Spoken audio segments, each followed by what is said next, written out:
Welcome friends. आज हम लोग फायर हाइमन चैप्टर पढ़ने जा रहे हैं। फायर हाइमन का मतलब क्या होता है? हाइमन का मतलब होता है गीत। फायर का मतलब आग होता है, यानी कि आग की गीत, जो आग के बारे में जो गीत लिखा हुआ है उसी के बारे में पढ़ेंगे, जो KKN दारूवाला के द्वारा लिखा हुआ है। KKN दारूवाला का पूरा नाम ये था, केकी नसेरंजी दारूवाला। ये फुल नाम था। इनका जन्म 1937 को लाहौर में हुआ था। लाहौर ऐसे किताब में नहीं दिया था, लेकिन लाहौर में इनका जन्म हुआ था। ये ब्रिटिश इंडिया के समय द रिसिपेंट ऑफ साहित्य अकादमी अवार्ड, इनको साहित्य अकादमी अवार्ड 1984 में मिला। एंड कॉमनवेल्थ पोएट्री अवार्ड, और कॉमनवेल्थ पोएट्री अवार्ड भी इनको मिला गया। Is a landscape poet of eminence, इनको प्रख्यात कवि का परिदृश्य भी माना गया। एंड अ वेल नोन, और ये जाने जाते हैं राइटर ऑफ शॉर्ट स्टोरीज, ये लघु कथाकार के रूप में भी जाने जाते हैं। हिज पोएट्री इज, उनकी कविताएं, इन हिज ऑन वर्ड्स, मतलब ये सभी उनकी कविताएं हैं। A totally impressionistic recording of subjective responses, मतलब व्यक्ति परक, जो उनकी व्यक्ति पूरक है, जो प्रतिक्रियाएं हैं, पूरी तरह से प्रभावशाली रिकॉर्डिंग करके उनकी सारे स्टोरीज होती थी। He claims his poems to be rooted in the rural landscape and hence earthy, यानी कि ग्रामीण परिदृश्य में निहित, जो ग्रामीण परिदृश्य में जो बातें रहती थी उसमें, और इसके मिट्टी के बारे में उन्होंने बखूबी लिखे। ही शांस सफोस्टिकेशन, वे परिष्कार को दूर करते हैं। एज ही थिंक्स दैट, वे सोचते हैं कि वाइल एडिंग ग्लॉस, मतलब जब वे अपने व्याख्या में कोई चीज़ जोड़ते हैं तो takes away the power of words, वे उन छंद की शक्ति को हटा देती है। यानी कि वे, ऐसा महसूस होता है उनकी लेखन में कि लगता है उनकी जो छंद की पंक्तियाँ को भूलकर हम उस बात में पूरी तरह घुल मिल जाते हैं, और ऐसा इस पोएम में भी देखने को मिलेगा। Takes away the power of, the themes of his poetry are loves, उनकी जो कविताएं होती थी उसका लव के बारे में लिखते थे, या मृत्यु के बारे में लिखते थे, या साइनिज्म के बारे में, यानी कि निंदा के बारे में लिखते थे, जैसे निंदा करने के बारे में, या प्रतिज्ञा के बारे में लिखते थे, जो ह्यूमन सोसाइटी पर, या क्रांति के बारे में, यानी कि वायलेंस के बारे में वे लिखते थे।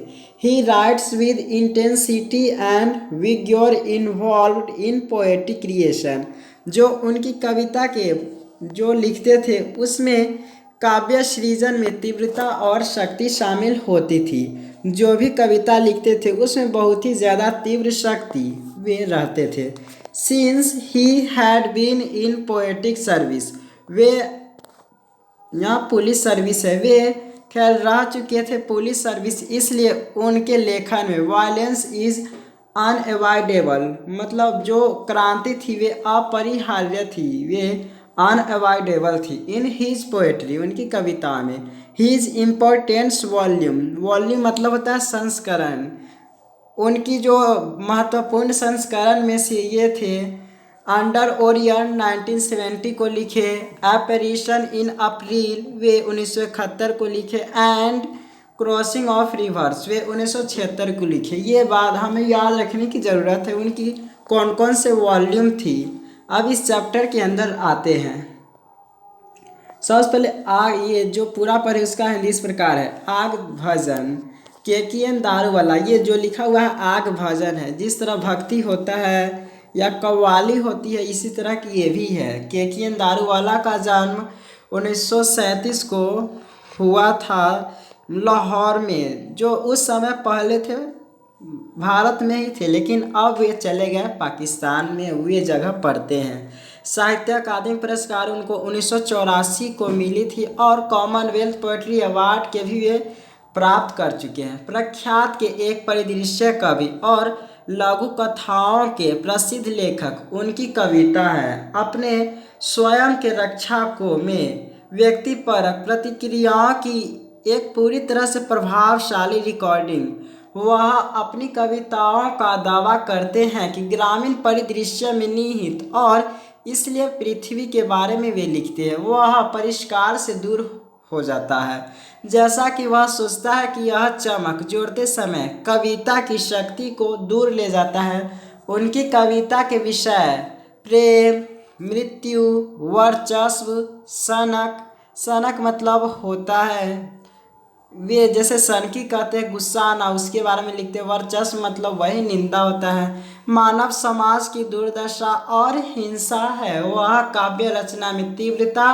और दृढ़ता के साथ लिखते हैं। चूँकि वह पुलिस सेवा में थे, इसलिए उनकी कविता में हिंसा अपरिहार्य है। उनके महत्वपूर्ण संस्करणों में हैं अंडर ओरियन, अप्रैल में एप्रिएशन यानी कि इन एप्रिएशन अप्रैल 1971 को, और क्रॉसिंग ऑफ रिवर्स 1976 को वे लिखे थे। ये सभी उनके वर्क है, कार्य हैं, मतलब लेखन है। Work in small groups and discuss this flowing, ये ग्रुप में डिस्कस करना है, आप कर सकते हैं। सबसे फर्स्ट क्वेश्चन है how has fire influenced human life, आग किस प्रकार प्रभावित करती है मनुष्य जीवन को। तो इस पर आप ग्रुप में डिस्कस कर सकते हैं, कोई हार्ड नहीं है। मैं अकेले हूँ जिसके कारण मैं नहीं कर सकता हूँ, सिर्फ अकेले ही बोलते जाए तो ये फ़ायदा नहीं होगा। फिर सेकेंड है ग्रुप डिस्कस करने के लिए how is fire related to ritual of different region, यानी कि किस प्रकार से वे आग बहुत सारे महत्वपूर्ण धर्म से संबंधित है। किस प्रकार से रिवाज है आग का, तो इसका भी आप अपने अपने रीजन के बारे में जान सकते हैं। जैसे मुस्लिम किस प्रकार से वे अपने धर्म से संबंधित कर पाते हैं आग को। अब इस चैप्टर में आते हैं फायर हाइमन यानी कि अग्नि भजन, आग के बारे में ही इसमें लिखा हुआ है। ये चैप्टर हम लोग पढ़ेंगे तो ये बहुत ही मज़ेदार है।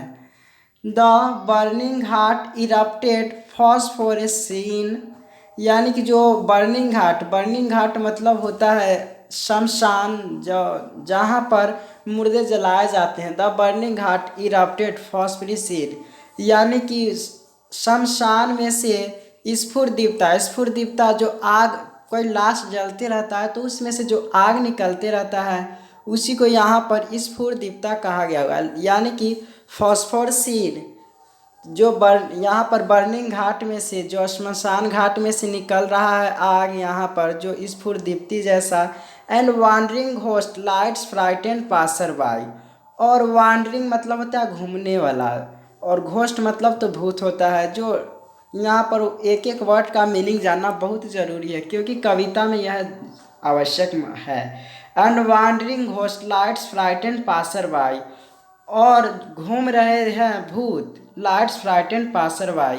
इस तरह से लाइट फ्राइटेंड पासर बाई होता है, जैसे ये आप फिल्म में देखेंगे कि एकाएक कोई भूत जैसा आकृति गुजर जाता है, तो वहीं पर दिया हुआ है and wandering host lights frightened passerby, a moonlight skirted among the bones. Moonlight यानी कि जो चांदनी रात है, उस रात में वे तेजी से दौड़ते हैं बोन्स के बीच में। सिर्फ उनका बोन मतलब बोन से बना हुआ शरीर रहता है और वे चांदनी रात में तेज से घूमते हैं। ऑस strolling at dawn past river bank and ghat, एक बार वे फिर से घूमते हैं भोर में रिवर बैंक एंड मतलब नदी के किनारे घाट के पास। वी सॉ इम्बर्स रेड कोयल, हम लोगों ने देखा है रेड कोयल। वे कवि कहते हैं हमने देखे रेड कोयल मतलब होता है जब आग जलते रहता है तो उसी को जस्ट लगभग 1-2 घंटा के जाने के बाद, पूरा जल जाने के बाद वहाँ पर जो कोयला जैसा जो लाल दिखते हैं वहीं पर रेड कोयल उसी को कहा गया है। हम लोग जो हमने लाल कोयला देखी, लॉजिंग देयर क्रूअल रेडनेस, वे अपनी क्रूरता को लूज कर रहे थे, खो रहे थे। To the grey ash that swallows all, वे अपने मतलब जो अंगार है, ग्रे ऐश मतलब होता है राख का कलर, राख का कलर किस तरीक़ा से समाप्त होता है। हाफ कुक्ड लीफ, और उनको वे अपनी अंगार को हाफ कुक्ड लिम्स होता है मतलब हाफ मतलब आधा, कुक्ड मतलब पका हुआ, लिम्स मतलब होता है वे पैर की उंगलियां या हाथ की उंगलियां। आप इस तरह से भी हिंदी कर सकते हैं, हाफ कुक्ड लिम्स। वे ग्रे ऐश मतलब जो राख है, वे अध पका हुआ उंगली को वे समाप्त कर रहे थे। अब हिंदी इस प्रकार के देख सकते हैं, आग से जलता हुआ घाट स्फुरदीप्त हो जाता है और भटकती भूत रोशनी ने राहगीरों को भयभीत कर दिया। मतलब जो भटक रही है भूत, उसने रोशनी को इधर उधर कर दिया, वे डरा दिया। चांदनी रात के रूप में हड्डियों के बीच बिखरे हुए वे एक बार भोर में नदी तट और घाट पर टहलते हुए हमने अंगारों को अपनी क्रूर लालिमा खोते हुए देखा है। ग्रे राख, जो राख का कलर है उसी को ग्रे राख कहा गया हुआ है, यानी कि ग्रे राख जो सभी को निगलती है, आधा पका हुआ अंग। तो इस तरह से पहला स्टेंजा का हिंदी और इंग्लिश था। अब सेकेंड स्टेंजा में आते हैं। Bore witness to the fire's debauchery. Debauchery मतलब होता है अय्याशी, और बोर मतलब तो जानते होंगे गवाह, या मतलब पूरा कहने इस प्रकार है, खोदा गड्ढा आग की दुर्गति का गवाह है। जब वहाँ पर लाश को जलाने के लिए गड्ढा खोदा जाता है तो उसी का गवाह आग होता है कि यहाँ पर लाश जला हुआ है, आग जल रहा है। तो इस तरह के बात को यहाँ पर bore witness to the fire's debauchery, यानी कि खोदा गड्ढा आग की दुर्गति का गवाह है। माय फादर सैड, मेरे पिताजी कहें, you see those half बर्nt fingers, तुम वो देख रहे हो आधा पका हुआ हाथ। एंड बोन स्टॉप्स, और जो बोन है वे करा है। The fire at time forgets is dead, मतलब जो आग है वे उस समय उसको जलाना भूल गए हैं। ए जोरास्ट्रियन, ये जोरास्ट्रियन एक पारसी है जो इधर उधर मतलब बिलीव करते हैं। मतलब जोरास्ट्रियन सिंपल मान लिया पारसी धर्म का, जिस तरह से हिंदुइज्म यानी कि हिंदू का, उसी तरह पारसी धर्म का जोरास्ट्रियन आदमी है। आई माई चाइल्ड फिंगर्स क्लेंस्ड, यानी कि जब वे लाश पर जलते हैं, जो मरा हुआ बच्चा रहता है, तो वे उंगली को कसकर पकड़ लेता है। Into a little knot of pain, इस तरह से उनको बहुत ही छोटी वे उलझनों में दर्द से पड़े रहते हैं। आई swore टू सेव फायर, मैंने कसम खाई कि मैं आग को बचाऊंगा। फ्रॉम द सीन, पाप करने से, जो आग पाप करते हैं, भूत बना देते किसी को आधा जला देते, तो वही कवि कसम खाते कि मैंने कसम खाई मैं आग को बचाऊंगा पाप करने से। ऑफ फॉरगेटफुलनेस, जो वे भूल जाते हैं आदमी को पूरी तरह से जलाना। तो यही सेकेंड स्टेंजा के बात है। अब क्वेश्चन आंसर इस तरह के हैं। खुदा हुआ गड्ढा आग की दुर्गति की गवाह है। मेरे पिताजी ने कहा, तुम उन आधी अधूरी अंगुलियों को देखते हो और करी हड्डी को। कई बार आग मृतकों को जलाना भूल जाती है। एक जोरास्ट्रियन में मेरे बच्चों ने चढ़ाई की, दर्द की एक छोटी गांठ में। मैंने आग से बचाने के लिए शपथ ली, विस्मृति के पाप से। मतलब मैं इस तरह से कसम खा ली कि मैं आग को पाप करने से बचाऊंगा। अब ये लास्ट साद स्टेंजा है। It never forget and 20 years since, मैंने 20 सालों से कभी भी नहीं भूला। As I consigned my firstborn to flames, जब कंजाइंस मतलब होता है भजना, वे भजते रहे हैं, जैसे सीताराम ये कुछ तरह से भजते रहते थे, वे वही कसम खाने वाली बात को हमेशा भजते थे। As I consigned my firstborn to flames, जब मेरी पहली my firstborn to flame, जब मेरी बोन जलेगी। फ्लेम्स मतलब होता है दीप्ति होना, जब होगी। The nearest town of silence, जो पास के टावर है जो चुप्पी होकर रहती है, वे उससे हजारों मील्स दूर है, 1000 माइल्स है था। यहाँ पर ये हमेशा पास्ट के बारे में कवि कहते द फायर हाइमन। हाइमन का मतलब होता है दृढ़ संगीत। जो दृढ़ संगीत ने सैड टू मी, दृढ़ संगीत ने मुझे कहा यू स्टैंड फॉर गिवेन, आप क्षमा करते हैं उसे।